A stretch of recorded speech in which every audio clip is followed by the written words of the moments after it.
सतगुरु मुर्शिद कामिल के रहमो करम से हमने सारे धर्म पढ़े। हिंदू धर्म के पवित्र वेद शास्त्र, गीता, रामायण, महाभारत, रूहानी संतों की वाणी, सिख धर्म की पवित्र गुरबाणी और इस्लाम धर्म की पवित्र कुरान शरीफ, कुरान मजीद और ईसाई धर्म की पवित्र बाइबल और रूहानी सूफी संतों की वाणी पढ़ी। रिसर्च किया तो हमें कहीं भी कोई गलत बात लिखी हुई मिलती नहीं। हर धर्म, हर मजहब आपस में बेगर्ज प्यार करो और अल्लाह वाहिगुरु गॉड खुदा ओम हरि का नाम जपो, बस यही बात कहते हैं। और यही बात हमारे गुरु जी शास्त्रनाम जी महाराज अपने रचे भजनों में भी लिखते हैं। इस जन्म में यह दो काम करो, एक नाम जपो और प्रेम करो, किसी जीव का दिल न दुखाना कभी, मौत याद रखो मालिक से डरो। तो यह कीमती समा मनुष्य शरीर को भी कीमती समा कहा गया है। और वैसे समय कीमती होता है। समय जो चला जाता है वो लौट के नहीं आता।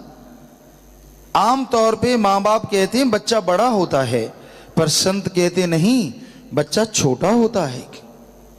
मान लेते हैं एक बच्चे की कुल उम्र 60 साल है।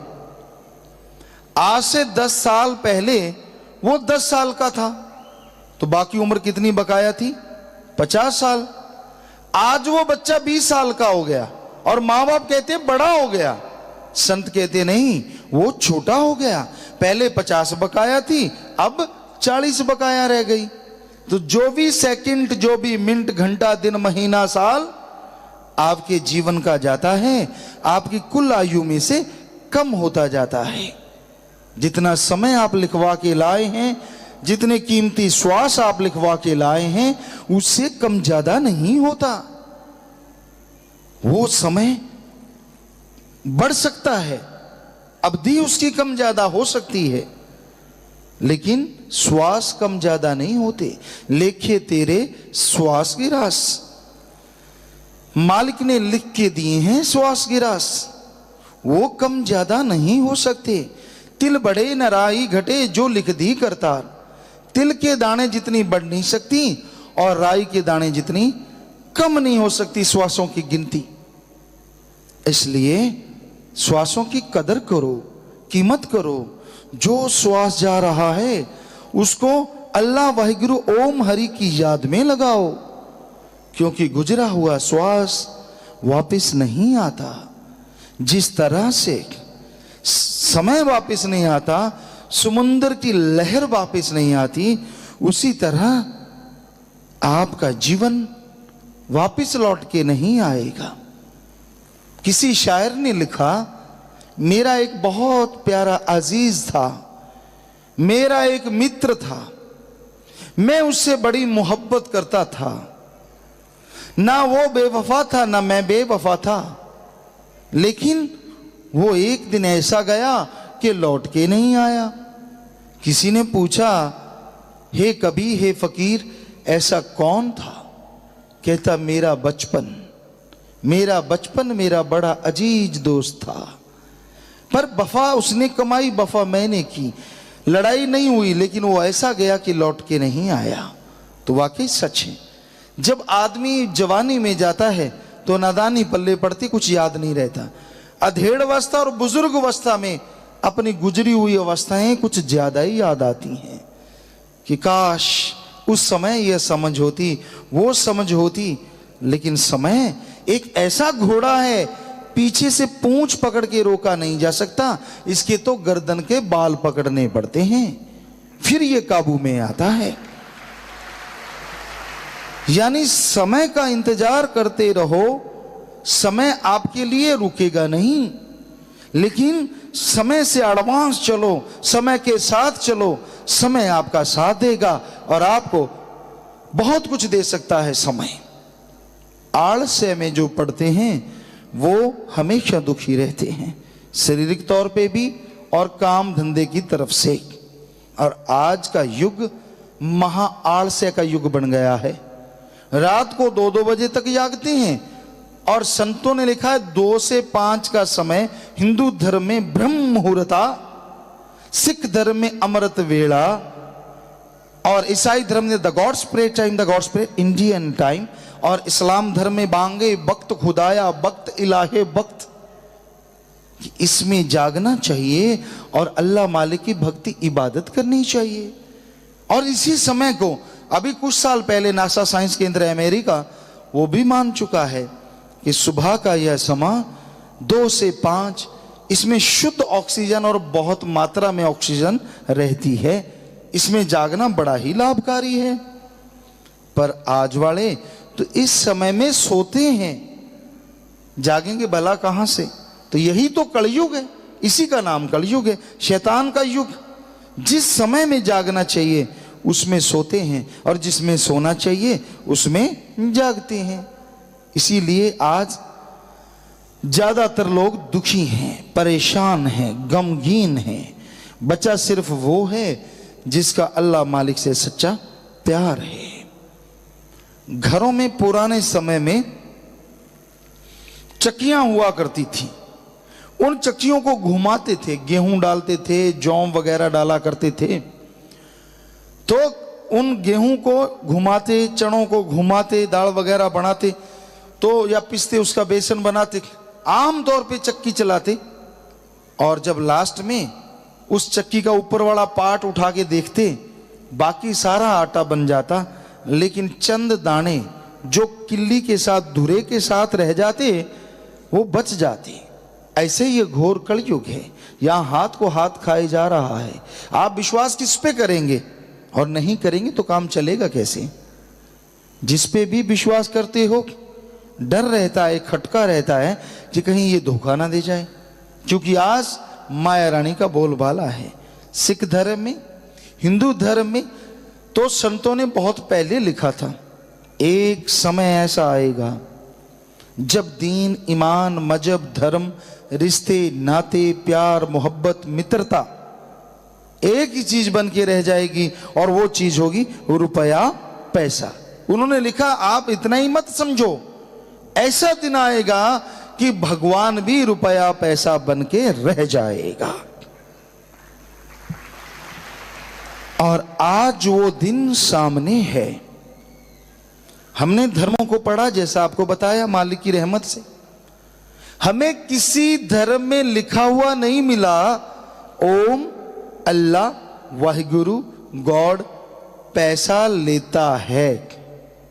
हम चैलेंज करते हैं, हिंदू, सिख, ईसाई, इस्लाम धर्म, ये 4 धर्मों में कहीं लिखा हुआ दिखा दो, वेद शास्त्रों में, पवित्र ग्रंथों में, कि भाई भगवान पैसा लेता है तो हम भी देंगे। बताओ कहां लिखा है? नहीं लिखा, किधर भी नहीं लिखा। फिर उसके नाम पे लिया क्यों जाता है? बताइए, क्यों लेते हैं उसके नाम पे? अल्लाह के नाम पे, राम के नाम पे, परमात्मा के नाम, क्यों? जब वो तो लेता नहीं। हिंदू धर्म में लिखा, वेदों में, आपने भगवान से मांगना है, हम भगवान को दे नहीं सकते। भगवान से अच्छी धरती, अच्छा पानी, अच्छी हवा, अच्छी तंदुरुस्ती, अच्छी औलाद मांगो। अरे मांगना है तो भगवान से, भगवान को मांगो। सिख धर्म में लिखा है, जो मांगे ठाकुर अपने से, सोई सोई देवे। लेवे तो है ही नहीं, देवे, वो देता है। इस्लाम धर्म में लिखा है, अल्लाह रहमो करम का मालिक है। इतनी रहमो करम बरसाता है, लोगों के दामन छोटे पड़ जाते हैं, पर उसका मूसलाधार रहमो करम बरसता रहता है। और ईसाई धर्म में लिखा है, सिर्फ एक छोटी सी लाइन, गॉड देता है, लेता नहीं। तो इन 4 धर्मों का तो एक ही मतलब हो गया ना, कि मालिक तो देता है, लेता नहीं। तो फिर जगह जगह दुकान क्यों खुली हुई है? उसके नाम पे क्यों लिया जाता है? बताओ, आप इतने लोग बैठे हो अलग अलग धर्मों के, क्या आपके घर अल्लाह, वाहिगुरु, राम, गॉड कभी पैसा मांगने आया कि बेटा 10 रुपए देना, भूख लगी होटल से खाना खा लूं? कभी आया भगवान लेने? नहीं आया, सच है। होता क्या है, आप चढ़ा देते हो और आप जैसा कि उठा के खा जाता है। आप कहते हो मैंने मालिक को चढ़ाया।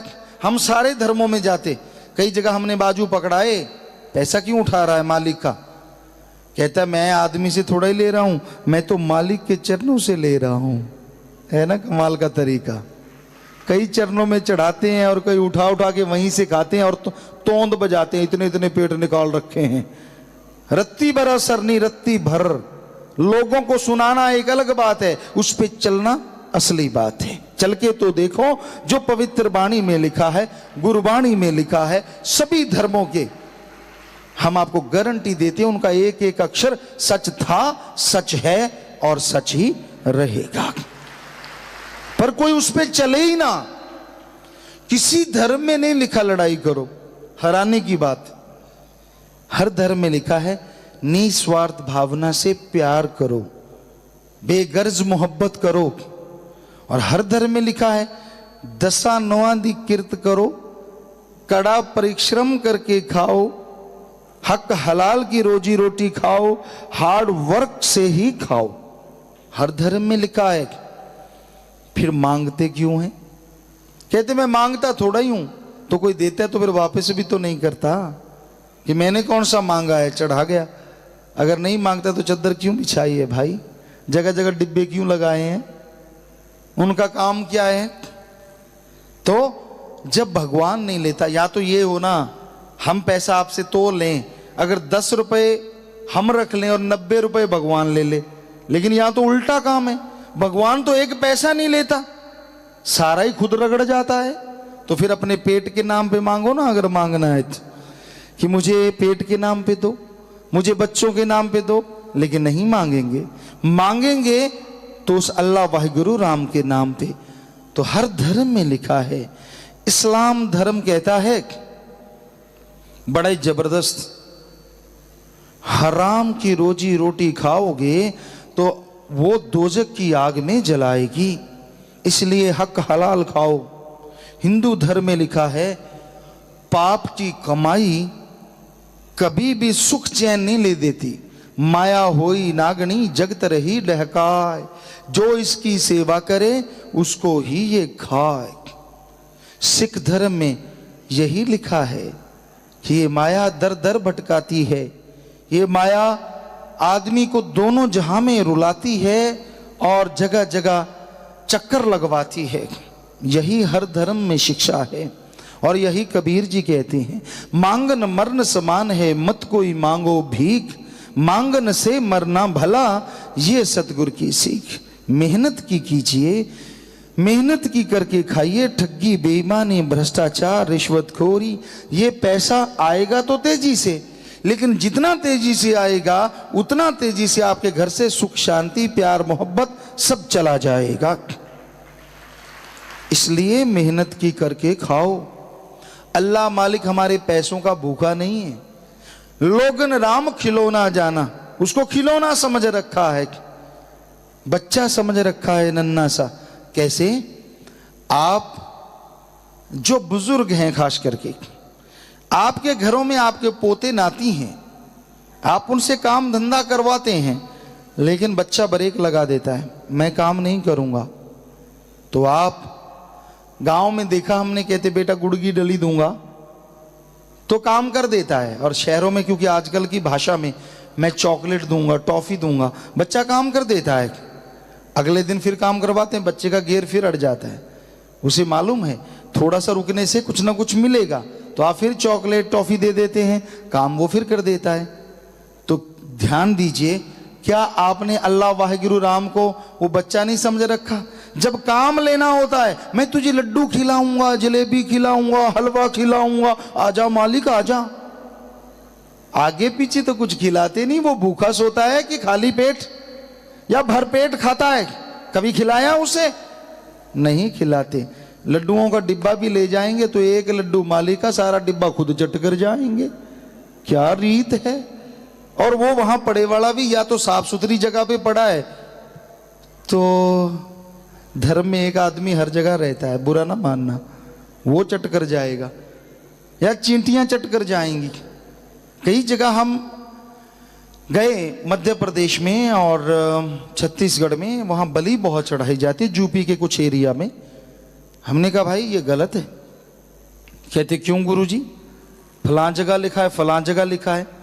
हमने कहा आपको पता है देवता किसको कहते हैं? फरिश्ता। कहते नहीं, देवता का मतलब है जो निर्दोषों का साथ दे और जुल्म करने वालों को मुंह तोड़ जवाब दे, उसे देवता कहते हैं। कहते हाँ जी, तो फिर ये जो बकरे छतरे आप काट रहे हो, इन्होंने क्या दोष किया? निर्दोष है ना? कहते हाँ। तो फिर देवता निर्दोषों को काट के खुश कैसे होगा? कहते ये तो है। और फिर एक और बात, कहते कौन सी? जब आप बलि चढ़ाते हैं, बकरे का छतरे का सिर काट के वहां रख देते हैं और नर्म नर्म मांस गोश्त खुद रगड़ जाते हैं। देवता को कहते खोपड़े में टक्कर मारता रहे, मांस तो है ही नहीं। नर्म गोश्त रखा करो ना उधर। तो सारे शर्मिंदा हुए कि हाँ गुरुजी, नरम तो हम ही खाते हैं। तो ऐसा ही होता है, बड़ी मिन्नतें करते हैं, घाटा पड़ने वाला हो, नौकरी लगने वाली हो, हे मालिक आजा, 10,000 रुपए की महीने की तनख्वाह मिलेगी। और मालिक को कितना लालच दे रहा है? तुझे 125 का देसी घी का चढ़ाऊंगा। आदमी से नौकरी लगवा ले, लाखों मांगेगा, तुझे तो 10,000 मिलेगा महीने का, मुझे पहले लाखों दे दे। आप समझते हैं ये सच है? और भगवान को बेचारे को 125, और उसमें भी देसी घी का, इसलिए क्योंकि उसको तो थोड़ा सा देना, बाकी तो खुद रगड़ना है ना। कहीं मालिक ने खाना हो, शायद तेल का भी ना दे। तो भाई दूध में भी आधा पानी डाल डाल के चढ़ाते हैं। हमने देखा पंजाबियों में और हिंदू भाइयों में भी। राजस्थान में यहाँ हम रहते थे, वहाँ बाबे होते थे, खेत वाला, एक घर वाला, एक उल्टे टांग वाला, ऊपर टांगे होती हैं उसकी, कई तरह के बाबे होते हैं। तो उनको लस्सी चढ़ाते। हमने कहा यार क्या चढ़ाने जा रहा है? कहता बाबा को दूध देने जा रहा हूं। हमने कहा दिखाना। दूध में उंगली डाली, उंगली बाहर पानी पानी, दूध तो है ही नहीं। हमने कहा ये क्या किया है? कहता नहीं, बाबा कच्ची लस्सी पीता है। हमने कहा तेरे को क्या लगता है बाबा को प्योर दूध पिलाएगा तो उसे लूज मोशन लग जाएंगे? कहता यार असली बात कुछ और है। हमने कहा क्या? कहता घर में आधा किलो दूध था, 100 ग्राम में 400 ग्राम पानी डाल दिया। बाबा ने कौन सा थर्मामीटर लगा के चेक कर लेना है? ये तो श्रद्धा है, ये तो भावना है। एक और बात, हमारे धर्मों में ये लिखा है गॉड इज एवरीवेयर। गॉड हर जगह, अल्लाह, राम, ईश्वर कण कण में, जर्रे जर्रे में मौजूद है। जो आप धर्म वाले लोग यहां बैठे हैं, आपने ये तो सुना ही होगा कम से कम कि मालिक हर जगह है। पर हैरानी तब आती है, सारा दिन ठगियां मारेंगे, सारा दिन बेईमानी करेंगे, और फिर मंदिर, मस्जिद, गिरजाघर, गुरुद्वारा में 2 रुपए रख के सिर पे ऊपर कपड़ा लेना, हाथ धोना, नंगे पांव जाना, वहां हे मालिक माफ करना, आगे चमड़े के जूते पहने और काम भी लोगों का चमड़ा काटने का। सारा दिन ठगियां, बेईमानी, बुरे काम। तो ये बताओ, जब धर्मों में ये लिखा वो हर जगह है, तो आप ये कैसे समझते हैं कि वो एक कमरे में कैद बैठा है? एक तरफ तो धर्म कहते हैं वो जर्रे जर्रे में, और दूसरी तरफ आप सिर्फ वहां सिर झुकाते हैं और बाहर आके लोगों पे जुल्म और सितम ढाते हैं। लानत ऐसे लोगों पे, लानत आपके धर्म के मानने ढकोसला करने पे। क्या ये सच नहीं? क्या ये वास्तविकता नहीं? नहीं तो पढ़ो ग्रंथ, हर धर्म में लिखा वो कण कण में, जर्रे जर्रे में मौजूद है। पर ऐसा अगर करेगा तो कहता फिर काम कैसे चलेगा? वो तो हर जगह है, हर जगह देख रहा है। मैं तो पर्दा करता हूं दुनिया से। अरे वो हर पर्दे में है। कण कण से मतलब तेरी बॉडी इतनी बड़ी क्या कण में नहीं आती? वो तो तेरे अंदर रहता है। तन मंदर मन बेस कलंदर, मन मंदिर तन बेस कलंदर, कठी तीर्थ नावा, एक शब्द मेरे प्राण वस्त है, बहुर जन्म ना आवा। साफ लिखा हुआ है, पर नहीं मानता आज का इंसान। आज खुद गर्जी हो गई है, मतलब परस्त जमाना है। अगर आपको जरूरत है तो आप गधे को बाप कहेंगे। दूसरे शब्दों में बोले, आपका कोई रुतबा है, आप ऑफिसर हैं, आपकी राज पहुंच है, तो आपको नमस्कार करने वाले ऐसे लोग मिलेंगे जिनकी शक्ल आपने पहले कभी नहीं देखी। वो भी हाथ मिलाएंगे, सुना क्या हाल चाल है। आप कहेंगे यार मैंने तो तेरे को देखा नहीं, मैं तेरे फलां जगह साथ था, अब मुकरोगे कैसे? तो हाँ हाँ होगा भाई होगा। और जैसे रुतबा चला गया, आपके पास से पैसा चला गया, राज पहुंच खत्म हो गई, अरे अनजान लोगों ने तो हाथ क्या मिलाना है, जो जानकार हैं वो भी मुंह मोड़ के चले जाते हैं। ऐसा है ये युग, ऐसा घोर कलयुग। इस जमाने में धर्म खिलौना बन गया है बुराई के हाथों का।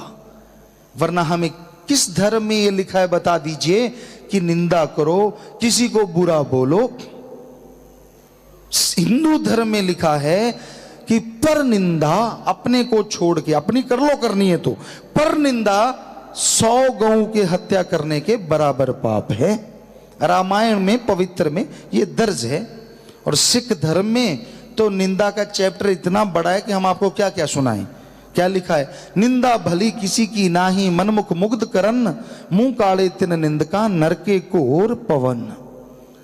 कि निंदा किसी की भली नहीं, अपने यार दोस्त मां बाप की निंदा ना करो, किसी की भी ना करो, क्योंकि निंदा करना एक तरह से किसी की मैल उतारना है, पाप करना है। और करता कौन है, मनमुख, जो मन के कहने चलता है, गुरु वाला नहीं करेगा। मनमुख मुग्ध, मूर्ख, मुग्ध होता है मूर्ख, मनमुख मुग्ध करन, मुंह काले तिन निंदका, नरके कोर पवन। ऐसे लोगों का दोनों जहां में मुंह काला होता है और नरक उनके लिए यहां वहां हमेशा तैयार रहती है। हर धर्म में हमने पढ़ी यही लिखा हुआ है। तो आज का समय, आज का युग क्या मांग करता है। अगर आप परमानंद लेना चाहते हैं, आपको संतोष धन होना जरूरी है। जब तक संतोष नहीं है, त्रिलोकी का राजा भी दुखिया है। और संतोष धन है तो एक झोंपड़ी में रहने वाला भी सुखी है। पर संतोष कहते किसे हैं, संतुष्टि, संतोष। तो ध्यान दीजिए, क्योंकि मालिक की रहमत से हमने सभी धर्मों पर रिसर्च किया, तो सभी धर्मों की एक पंक्ति आपको सुना देते हैं। संतुष्टि का मतलब है जो आपके पास सामान है उसका सुख लो, और जो आपके पास सामान नहीं है उसके लिए मेहनत करो, टेंशन ना करो। इसी का नाम संतोष या संतुष्टि है। ये धन जिसके पास होगा वही सुखी होगा। वरना बाहर के देशों में बैंक बैलेंस है पर नींद इधर नहीं आती, पैसा उधर है, क्योंकि कोड वर्ड है, कोई और ही उठा के ले गया तो गड़बड़ हो जाएगी। बड़ा कुछ हो रहा है इस समाज में, इस दुनिया में। इसमें करवट लाने की जरूरत है। और साथ संगत पूरे जोर शोर से ब्लड डोनेट करती है, आंखें डोनेट कर रही है, और विधवाओं के मकान, हर तरह की सेवा, और भी समाज सेवी संस्थाएं हैं वो भी कर रहे हैं। तो मालिक की रहमत से हो सकता है समाज में करवट आए, लेकिन चलना पड़ेगा एक शूरवीर बहादुर बन के। क्योंकि 10वें गुरु ने एक जगह लिखा है, धर्म ते चलदियां आवे हान, कदे न छड़िए धर्म दीवान। कि अगर धर्म पे चलते हुए हानि भी आ जाए तो भी धर्म के रास्ते को छोड़ो ना। कहते हैं महाभारत में भीष्म पितामह ऐसा तीर अंदाज और ऐसे उसके पास हथियार थे, ये कह लें कि परमाणु एटम उसके पास था तो गलत नहीं होगा। अपने गुरु या परशुराम जी भार्गव ऋषि जो उनके गुरु रहे, तो कहते हैं उन्होंने उनको भी बांध दिया था, इतनी पावर थी उनके अंदर। लेकिन उनके साथ साथ द्रोणाचार्य था, जो कि अपने आप में ऐसा योद्धा था जिसे कोई हरा ही नहीं सकता था। इंद्र भी जिसके सामने हाथ जोड़ के खड़ा हो जाता था, वज्र उसका घूम जाता था।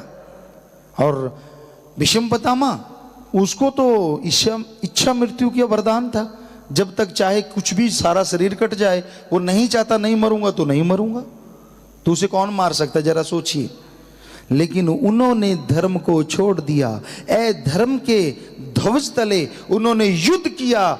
तो उनके नन्हे नन्हे वो शिष्य अर्जुन या दूसरे पांडवों ने जो धर्म के साथ थे, उनकी धज्जियां उड़ा दी और बनसैया पे लटा दिया।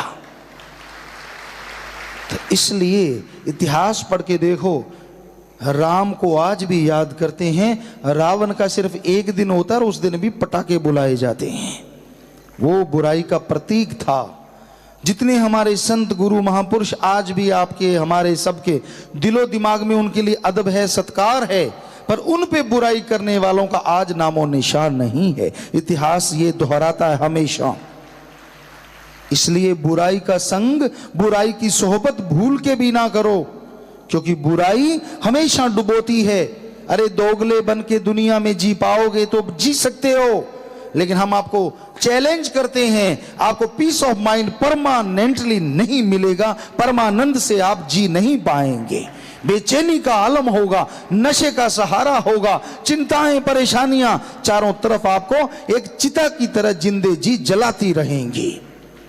ये जीवन बढ़िया है? या फिर आप मालिक का नाम लो, मालिक की भक्ति इबादत करो और हमेशा नेकी भलाई पे चलते जाओ, चाहे खाने को कम मिलेगा, पर शेख फरीद जी कहते हैं उसमें भी आनंद है, उसमें भी लज्जत है, उसमें भी खुशी है।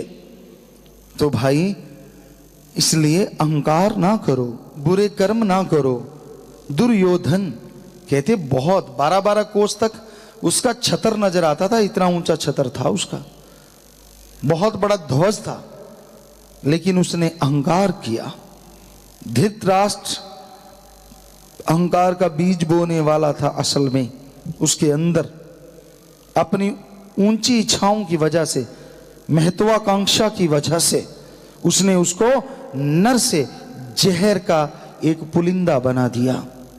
उसने खूब राजनीति की, खूब छल कपट किया और अहंकारी बन गया, क्योंकि उसके मामा उसके साथ थे जो उसे हमेशा यही शिक्षा देते थे, क्योंकि उसका मामा तो चाहता था इनकी वंश खत्म हो जाए। तो आज भी समाज में ऐसे मामा, ऐसे यार दोस्त, ऐसे बाप की कमी नहीं जो अपने बेटों को इनडायरेक्टली धीमा जहर खिला रहे हैं। पाप जुल्म की कमाई धीमा जहर होता है। तो लास्ट में एक बात आपसे कहना चाहते हैं, श्री गुरु नानक देव जी के समय सिर्फ हिंदू धर्म था या इस्लाम धर्म, दो ही उनको अपना गुरु मानते थे। सिख धर्म तब नहीं था। गुरु जी को मानने वाले हिंदू भी थे और मुसलमान भी थे। तो सभी एक बार बैठे हुए थे, जैसे आज आप सजे हुए हैं। जो किसी ने सवाल किया, गुरु जी मेहनत की कमाई करनी चाहिए, उसमें क्या फायदा है? हमें कुछ ऐसा बोल के सुनाओ ताकि हम मेहनत हक हलाल का करके खाएं। गुरु जी कहने लगे, भाई ये तो सारे धर्मों में लिखा है। कहते नहीं, आप हमारे गुरु पीर और मुर्शिदे कामिल हैं, आप सुनाएंगे तो असर ज्यादा होगा। तो गुरु जी के साथ दो रहते थे, एक साज बजाया करते थे। कई सोचते संत गाते क्यों हैं, किस धर्म में संतों ने नहीं गाया, जरा बताइए कोई खड़ा होगी। गुरु नानक देव जी गाते थे, मर्दाना रबाब बजाता था, सब बढ़िया गाते थे, बहुत सुंदर आवाज थी। कौन नहीं गाता था? कबीर जी गाते थे, शेख फरीद जी गाते थे, कौन नहीं गाता था? कई कहते जी गाते क्यों हैं संत? संत तो गाते भी हैं, सुनाते भी हैं, किसी तरह खोपड़ी में बात धस जाए और आदमी बुराइयां छोड़ दे। कोई सुनने का आशिक और कोई गाने वाली चीज को सुनने का आशिक होता है। तो गुरु नानक देव जी के साथ वो मर्दाना थे। तो गुरु जी कहने लगे, मर्दाने रबाब बजा। तो वो रबाब बजाने लगा। तो गुरु जी ने कहा, हक पराया नान का उस सुअर उस गाय, हक पराया नान का उस सुअर उस गाय, गुरु पीर हामाता भरे या मुर्दार ना खाए। हक पराया खाना हिंदू के लिए ऐसा है जैसे गऊ का मांस खाना, और मुसलमान के लिए ऐसा है जैसे सुअर का मांस खाना। इसलिए हक पराया ना खाओ। जो हक पराया खाएंगे, कोई गुरु पीर यहां वहां दोनों जहां में उसका साथ नहीं देगा। लेकिन आप शायद यकीन ना करें, हमने इतिहास पढ़ा है, ऐसे ऐसे राजा महाराजा हुए जो लोगों को तो रोकते थे, सुअर ना खाओ, मांस ना खाओ गऊ का, यानी हिंदू इस्लाम अलग अलग धर्मों के राजा महाराजा, लेकिन खुद वो गऊ का मांस खाया करते थे। धर्मों में श्रेष्ठ धर्म वाले भी हमने इतिहास पढ़ा है। ये है अलग तरह का एक समाज। इसे राजनीति कहें या इसे समाज के साथ एक धोखा कहें या एक छलावा कहें, क्या कहें, जो आपको लड़ते नजर आते हैं वो एक ही थैली के कई बार चट्टे बट्टे निकल आते हैं। आप अपने आप लड़ते रहते हो और वो एक कटोरी में बैठ के खाते हैं। आपका दिमाग काम नहीं करता, पर संत तो वो सब देख रहे होते हैं। दिव्य दृष्टि अल्लाह सतगुरु वाहिगुरु राम उनको दे देता है, वो उससे देखते हैं। और कोई सीआईडी जासूस नहीं छोड़े होते संतों ने जो किसी के साथ घूमते हो। ये हमने देखा है, हमें एहसास है इस चीज का। तो आज स्वस्थ समाज के लिए स्वस्थ परंपरा की जरूरत है और अल्लाह मालिक से यही दुआ है, जो स्वस्थ परंपरा का साथ देगा मालिक उसका साथ जरूर दे। ये मालिक से दुआ करते हैं, क्योंकि आज जरूरत है इस देश को, जरूरत है इस संसार को कि छली कपटी लोग हट जाएं और स्वस्थ समाज हो, हर कोई आसानी से जी पाए, हर कोई सुख शांति से जी पाए और अल्लाह वाहिगुरु राम का नाम ले पाए। अरे ये वो युग है जो संतों ने हजारों साल पहले लिखा था, राम नाम पे पाबंदियां होंगी और नशे के लिए जगह जगह स्थान खुल जाएंगे। क्या अहाते नहीं खुले हुए शहरों में? अहाते खुले हैं। आइए शराब पीजिए, अपनी मां को गालियां दीजिए, जाके अपनी बीबी को पीटिए, जो मर्जी कीजिए, आपके लिए टैक्स फ्री है, यहां कोई रोक नहीं सकता, मंजूर शुदा है सब कुछ। और मंजूरी लेनी पड़ेगी तो अगर राम नाम गाना है तो, और वो आज लेनी पड़ती है। क्यों? गुरुजी आ रहे हैं, मंजूरी तो लेनी पड़ेगी। क्यों भाई? कोई बुरा करने आ रहे हैं, नशे छुड़वाने आ रहे हैं, राम नाम जपवाने आ रहे हैं, अल्लाह वाहिगुरु से जोड़ने आ रहे हैं।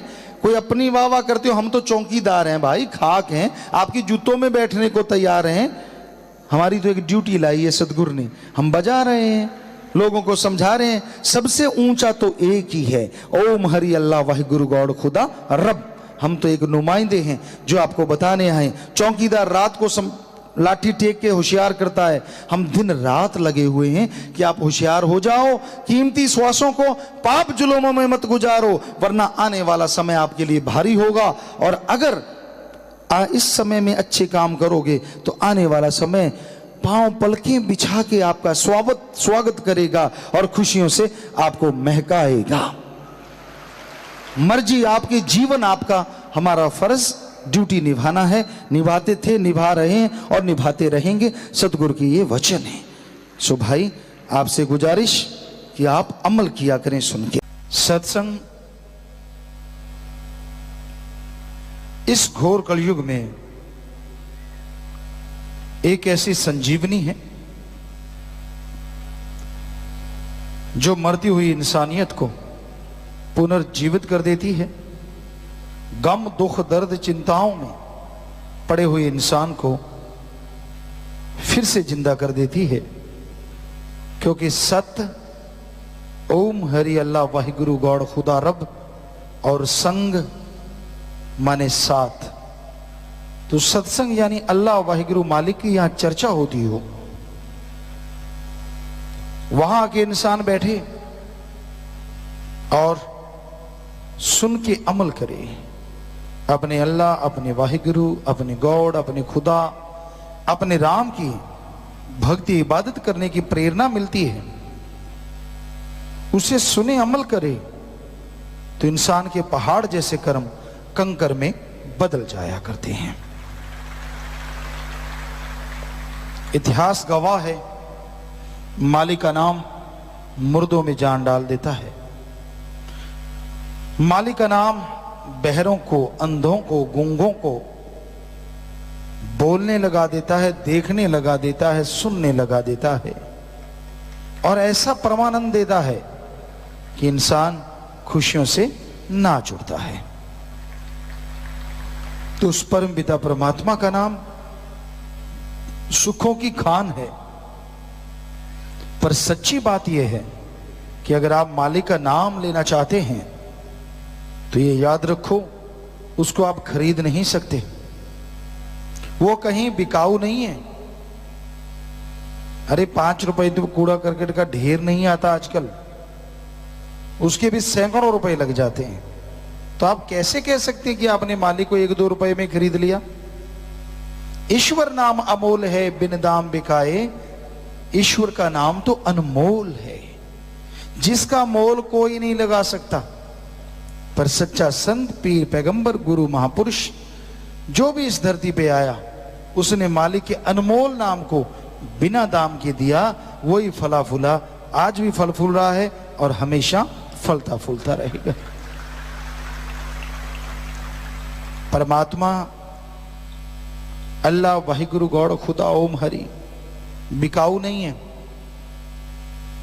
हमने हिंदू धर्म के चारों पवित्र वेद पढ़े। हमें हमारे गुरु सच्चे मुर्शिद कामिल दाता रहबर शास्त्राम जी महाराज ने फरमाया कि सभी धर्मों को पढ़ो। साइंस के स्टूडेंट थे, नॉन मेडिकल के, तो जितना थोड़ा पढ़ पाए, ज्यादा नहीं, जितना भी पढ़ पाए बहुत कम। तो बेपरवाह जी बोलने लगे कि आप सभी धर्मों को पढ़ो।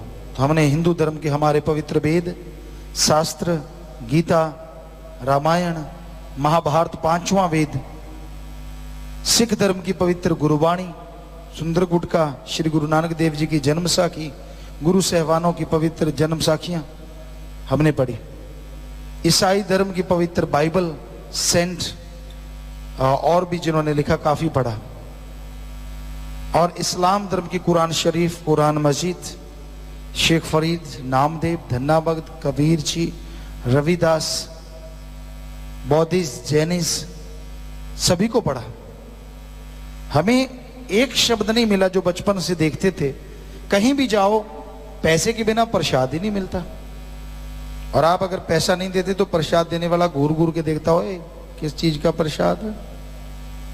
हमने कहा ये चक्कर क्या है, पढ़ के तो देखें। सारे पवित्र ग्रंथ पढ़ लिए, हम चैलेंज करते हैं, चैलेंज। कोई बताए कहां लिखा है ओम हरि अल्लाह वाहिगुरु गॉड खुदा रब पैसा लेता है। हम गारंटी देते हैं, हमारे हिंदू, मुस्लिम, सिख, ईसाई धर्मों में लिखा है अल्लाह वाहिगुरु दाता था, दाता है और दाता ही रहेगा। वो मंगता नहीं हो सकता। आदमी अपना पेट भरने के लिए उसका नाम लेके खाता है, मेहनत करने से जी कतराता है। हिंदू धर्म में श्री राम जी, श्री कृष्ण जी अवतार हुए, और उन अवतारों ने सिर्फ अवतार ही नहीं हुए, वो राजा महाराजा भी थे। उन राजा महाराजा होते हुए भी उन्होंने कर्म करके खाया। कर्म, कर्मयोगी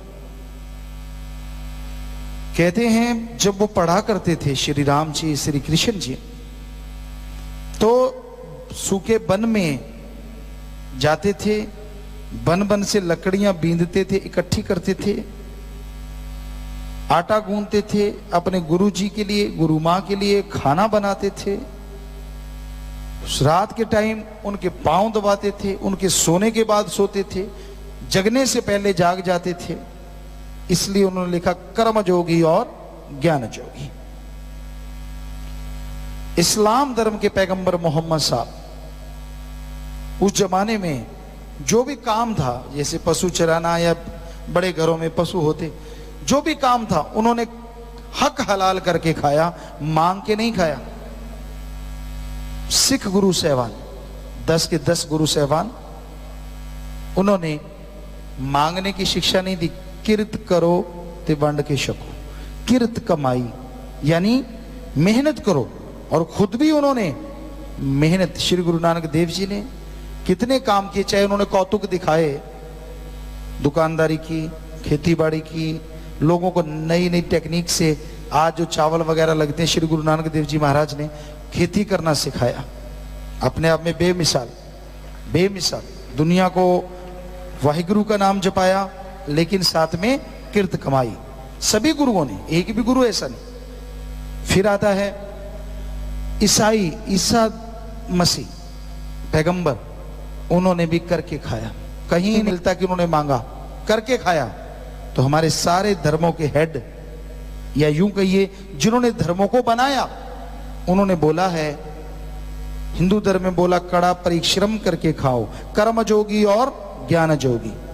सिख धर्म में बोला दशानुवादी कीर्त करो और वाहिगुरु दा नाम जपो। इस्लाम धर्म में बोला हक हलाल की रोजी रोटी खाओ और अल्लाह की इबादत करो। ईसाई धर्म में बोला हार्ड वर्क करो and do the method of meditation continue. सभी धर्म बोलते हैं। गुस्सा ना करो, धर्म जाके पढ़ो। सिर्फ दिखावा कर लेने से धर्म नहीं बन जाता। धर्मों में जो लिखा है वो पढ़ो और फिर हमें बताओ कहां लिखा है कि अल्लाह वाहिगुरु राम किसी से लेता है। वो तो देता है और इतना देता है, आदमी की झोली छोटी पड़ जाती है, वो देता चला जाता है। कोई लेने वाला चाहिए, कोई लेने वाला चाहिए। सही ढंग से उसकी भक्ति करे, अल्लाह वाहिगुरु राम का नाम जपे, उसकी इबादत करे, वो कमी नहीं छोड़ता, अंदर बाहर से खजाने भर देता है।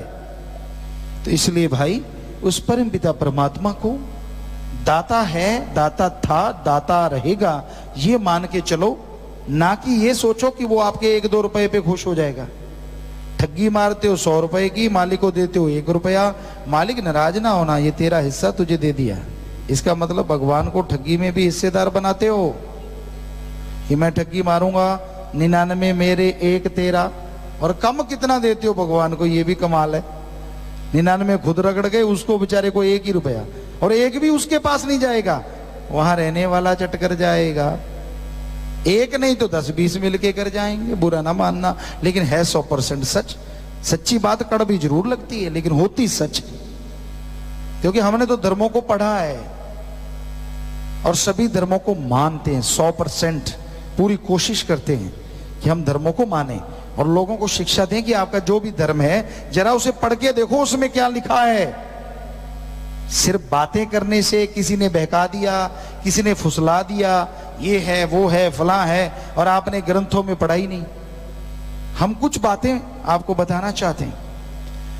हमारे किसी धर्म में नहीं लिखा ठगी मारो, किसी धर्म में नहीं लिखा शराब के ठेके के आगे जाके शराब पियो या घर में बैठ के पियो, पोस्त खाओ पियो, कहीं नहीं लिखा। कोई भी नशा किसी भी धर्म में जायज नहीं है, सभी धर्मों में नाजायज है।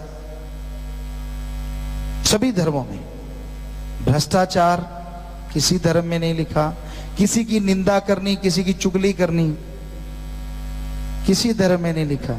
हमने हिंदू धर्म में पढ़ा तो कुरान पवित्र रामायण में लिखा हुआ मिला, पर निंदा 100 गौघात समाना।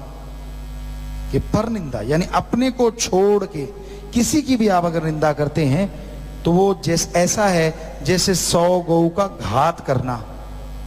और सिख गुरु साहबानों ने तो पवित्र गुरुवाणी में इतने पृष्ठ हैं, इतने पृष्ठ भरे हैं निंदा के ऊपर कि आप पढ़ के देखो पता चल जाएगा।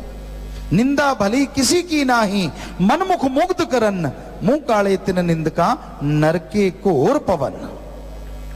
साफ स्पष्ट, निंदा भली किसी की नाही। वही हिंदू धर्म वाली बात, बिल्कुल एक जैसी बातें हैं कि निंदा भली किसी की नाही, किसी की, अपने बिना किसी की भी निंदा ना करो। मनमुख, जो गुरु को नहीं मानते, किसी धर्म को नहीं मानते, वो लोग निंदा करते हैं। मन यानी जो दिमाग को गलत नेगेटिव थॉट्स देता है। हिंदू और सिख धर्म में उसको मन या मन राम बोला, इस्लाम धर्म को उसको नफस शैतान कहा। तो दिमाग वो मनमुख है, मनमुख मुग्ध। मुग्ध गुरु साहबानों ने वर्ड लिया, गूढ़ मुग्ध का मतलब मूर्ख। मनमुख मुग्ध करन, मुंह काले तिन निंदका। और क्या होगा मुंह काला? ऐसे नहीं कि कोई कालख उठा के मुंह पोंछ देगा, नहीं, वो समाज में कदम कदम पे ठोकर खाएंगे, उनकी जगह जगह बेइज्जती होगी, कभी सुख का सांस उनको लेने को नहीं मिलेगा। मुंह काले तिन निंदका, नरके घोर पवन। यहां भी नरक और आगे भी नरक, जीवन नरक बन जाएगा। आप किसी की निंदा करते हैं, क्या आप दूध के धुले हैं? क्या आप में कोई कमी नहीं? अगर खुद में कमी है तो दूसरों की निंदा क्यों गाते हो? पहले खुद की कमियां तो दूर कर लो। तो गुरु साहबानों के पवित्र बात, पवित्र गुरुवाणी में एक एक अक्षर जो लिखा है, सच था, सच है, सच रहेगा। हिंदू धर्म में जो लिखा है सच था, सच है, सच रहेगा। इस्लाम धर्म में जो लिखा सच था, सच है, सच रहेगा। ऐसे ईसाई धर्म की बात। तो कहने का मतलब धर्मों में गलत कुछ नहीं है, लोग पढ़ते नहीं, उसको ध्यान में लाते नहीं और मनमते चलते रहते हैं। हमारे धर्म तो इतने पवित्र हैं, हम आपको गारंटी देते हैं इस मिनट आप धर्म को मान लो, अपने अपने धर्म को, हिंदू मुस्लिम सिख ईसाई बौद्धिस्ट जैनिस्ट, अपने अपने धर्म को मान लो, अगले मिनट इस धरती पे प्यार मोहब्बत की गंगा बहने लग जाएगी। जी हम गारंटी देते हैं आपको। पर कोई मानता ही नहीं, मनमता मूड, बस जो दिल में बैठ गई, जो किसी ने बिठा दी। लोग कठपुतली बने हुए हैं, दूसरों की उंगलियों के इशारों पे नाचते हैं, खुद का दिमाग इस्तेमाल में नहीं लाते। अरे ये जो खोपड़े के अंदर सामान है, भगवान ने इसको यूज करने के लिए भेजा है, इस्तेमाल करने के लिए। इस दिमाग से काम लो। अगर आप पढ़ लिख गए, पवित्र वाणी पढ़ो, पवित्र ग्रंथ पढ़ो, उनमें क्या लिखा है सुनो और फिर उसके अनुसार जिंदगी बिताओ। जो गुरुओं ने, संतों ने, पीर पैगंबरों ने लिखा कि भाई दोनों जहां की खुशियों से आप माला माल हो जाएंगे, हम गारंटी देते हैं वो खुशियां आपको जरूर मिलेंगी। पर मिलेंगी अमल करने से। सामने बादाम है, मक्खन है, घी है, दूध है, माथा टेकते रहो, हम कोई गारंटी नहीं देते कि आपको ताकत आ जाएगी। उसको खाओ, स्वाद भी आएगा और ताकत भी आएगी। ऐसे ही हमारे संत पीर पैगंबर गुरु महापुरुषों के पवित्र वाक वचन है। सिर्फ ऐसे ऐसे दूर से करने से माना की इज्जत करना हमारा फर्ज है, लेकिन ऐसा नहीं है कि उसमें लिखी हर चीज हमें मिल जाएगी। उसे सुनो या पढ़ो और पढ़ के खाओ, यानी मान लो, तो हम गारंटी देते हैं उनका एक एक पवित्र वाक, पवित्र वचन जरूर पूरा होगा और आप खुशियों के हकदार जरूर बन जाएंगे। बात वचन मानने की है। जब तक इंसान मानता नहीं, बिन अमलों के आलमा इल्म निकम्मे सारे। गुरु साहबानों ने भी फरमाया कि पढ़ पढ़ गड्ढे लदिए, कितना भी पढ़ लो आप, अगर उस पर अमल नहीं करते उसका कोई फायदा नहीं। पढ़ो, 2 लाइनें, उस पर अमल करना सीखो। अमल करोगे तो खुशियां हासिल होंगी, तो मालिक की दया में रहमत के काबिल बनोगे। इस्लाम धर्म में लिखा है, हे अल्लाह की इबादत करने वाला ही है अल्लाह के बंदो, अगर उसके रहमो करम के हकदार बनना चाहते हो तो अमल किया करो। जो आपको बताया जाता है, जो अल्लाह ने अता किया है, जो आपको समझाया जाता है, उस पे चला करो, फिर देखो उसका रहमो करम कैसे मूसलाधार बरसेगा। तो हर धर्म यही कह रहा है, पुकार पुकार के कह रहा है। लेकिन आज घोर कलयुग है। महापुरुषों ने लिखा है कि कलयुग में कर्म धर्म नहीं कोई, कि ऐसा कलयुग आएगा, कलयुग में कर्म धर्म नहीं कोई। धर्म का कर्म नहीं लोग करेंगे, दिखावा ज्यादा, पहनावे पे जोर, फू फा, अमल के नाम पे जीरो, कुछ नहीं, अहंकार, मैं कुछ हूं। ऐसे बैठना ही बता रहा है कि तेरे में कुछ भी नहीं है, क्योंकि गुरुओं ने, पीर पैगंबरों ने, ऋषि मुनियों ने ये बताया है, यहां अल्लाह वाहिगुरु राम का नाम हो वहां नमन किया जाता है, यूं नहीं तना जाता। ये किसी धर्म में लिखा हुआ नहीं है। बता दीजिए किस धर्म में लिखा है कि अहंकार करो। अरे अल्लाह वाहिगुरु, वाहिगुरु यहां होता, लोग यूं करते, अल्लाह यूं करते, राम राम यूं की जाती है, ना कि यूं की जाती है राम राम। देखा है कभी? ये किस धर्म में है? ये निरा अहंकार है। और हर धर्म में लिखा अहंकार को मार पड़ती है एक दिन। तो दीनता, नम्रता हर धर्म में लिखा गहने हैं। तो पहले से पता चल जाता है कि आप कितना मानते हैं धर्म को। ये आदमी की चाल से पता चलता है, चाल ढाल से, बैठने से, उसकी लियाकत से, कि क्या माँ बाप ने सिखाया, क्या धर्मों ने सिखाया। तो कलयुग में कर्म धर्म नहीं कोई। गुरुओं ने, पीर पैगंबरों ने, हमारे महापुरुषों ने लिखा कि ऐसा कलयुग जो कि चल रहा है, ऐसा टाइम आ जाएगा लोग दिखावा करेंगे, धर्म का कर्म नहीं करेंगे, यानी जो धर्मों में लिखा उसको नहीं मानेंगे। कलयुग में कर्म धर्म नहीं कोए, कलु का जन्म चंडाल के होए। ये लोग चंडाल रूप धारण कर लेंगे। धर्मों में लिखा है नम्रता धारण करो। लेकिन यहां तक हमें याद आता है, श्री गुरु अंगद देव जी या श्री गुरु रामदास जी, हमें ख्याल में नहीं आ रहा, तो उनका जो दाढ़ा था बहुत बड़ा था, और किसी शायद गुरु नानक देव जी के बेटे ने या किसी ने पकड़ा, ये क्यों बढ़ाया है? तो उनके वचन सुनिए, क्या बोले वो, इतने बड़े गुरु, इतने बड़े मालिक। कहने लगे जी ये तो आप हमारे गुरु के बेटे हैं, आपके चरण पहुंचने के लिए बढ़ाया है। वाह, क्या नम्रता है, क्या दीनता है। और आज कोई ज्ञान नहीं, बयान नहीं, यूं मैं कुछ नहीं, तू तेरा दिख गया सारा खाका। क्योंकि अगर तेरे में धर्म की जरा सी भी अंश है तो पहली ये लियाकत है हमारे धर्मों में इतने बड़े गुरु, इतने बड़े महापुरुष ये कह रहे हैं कि हमारा ये दाढ़ा आपके कदम, आपके चरण पहुंचने के लिए। वाह, इससे बड़ी दीनता नम्रता की मिसाल क्या हो सकती है। तो भाई अहंकार को त्यागा करो। अहंकार में कुछ नहीं पड़ा, धर्मों में तो लिखा ही नहीं कि अहंकार करो, धर्मों में तो लिखा दीनता नम्रता धारण करो अगर अल्लाह वाहिगुरु गॉड खुदा राम को पाना है। तो हमारा तो फर्ज बताना है, बुरा ना मान जाना। कोई सोचे गुरु जी मुझे कह रहे हैं, कोई फकीर मुझे कह रहा है, ऐसे में बैठा था। नहीं, हम आपको नहीं कह रहे, हम कह रहे हैं धर्मों में ऐसा लिखा नहीं है, ऐसे मत बैठा। आप दीनता नम्रता, माँ बाप का नाम सत्कार होता है कि भाई माँ बाप ने अच्छे संस्कार दिए। वाह, ये धर्म तो बड़ा दीनता नम्रता वाला है। क्योंकि जिन प्रेम कियो तिन ही प्रभ पायो। ही शब्द यहां जो आया है, जिन प्रेम कियो, जो प्यार करेंगे आपस में निस्वार्थ, मालिक से प्यार करेंगे, तिन ही प्रभ पायो। ही का मतलब दूसरे नहीं पा सकते, वो सिर्फ दिखावा है। तिन ही प्रभ पायो कि वो ही प्रभु को, परमात्मा को पा सकते हैं। तो प्यारी साथ संगतियों, बताना हमारा फर्ज, हम तो आपके चौकीदार हैं, आपके सेवादार हैं, खाकसार हैं। हमारा फर्ज है आवाज देना, माना ना माना आपकी मर्जी, बुरा ना मानिए, लेकिन सच हमने बोला, एक शब्द भी झूठ नहीं। सच यही है कि दीनता नम्रता धारण करो और किसी का बुरा ना सोचो, बल्कि अपने अंदर की बुराइयों को दूर करो। तो अल्लाह वाहिगुरु राम तो आपके अंदर है, वो तो दूर ही नहीं, आपको अंदर से खुशियों से माला माल कर देंगे।